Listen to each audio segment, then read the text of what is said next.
A reading from the Holy Gospel according to Luke. Some Pharisees came and said to Jesus, "Get away from here, for Herod wants to kill you." Jesus said to the Pharisees, "Go and tell that fox for me. Listen, I am casting out demons and performing cures today and tomorrow, and on the third day I finish my work. Yet today, tomorrow, and the next day I must be on my way, because it is impossible for a prophet to be killed outside of Jerusalem. Jerusalem, Jerusalem, the city that kills the prophets and stones those who are sent to it.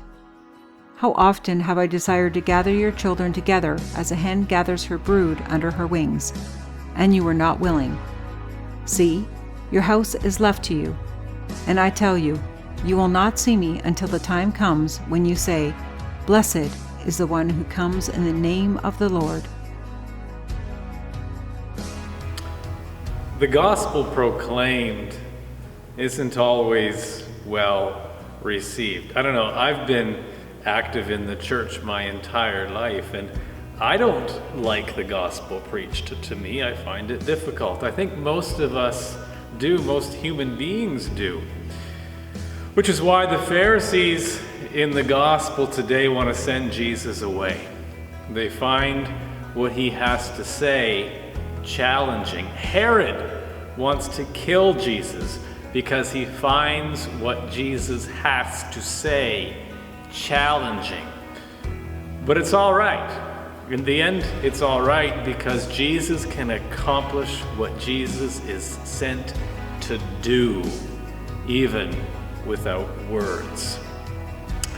In the gospel today, Jesus kind of cryptically speaks of his being sent to Jerusalem, but also his going away. He speaks of the fact that really because he's sent to Jerusalem, his message is particularly challenging, is particularly prophetic there.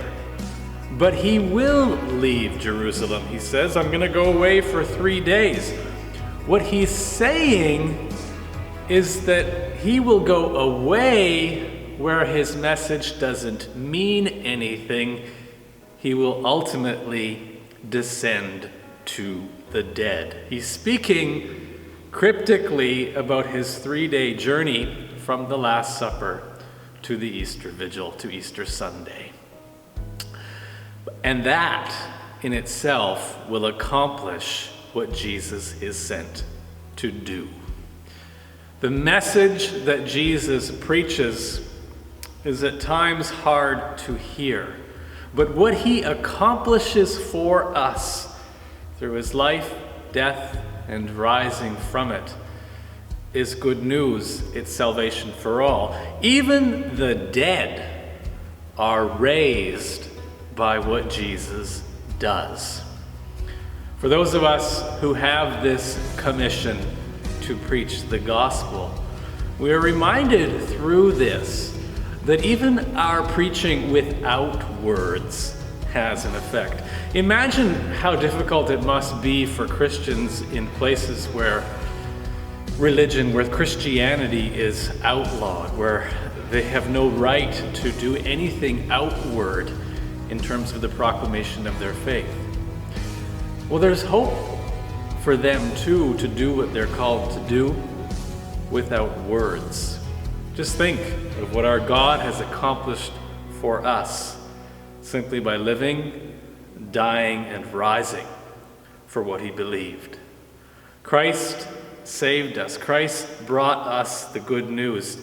It's salvation for each and every one of us, whether we want to hear about it or not.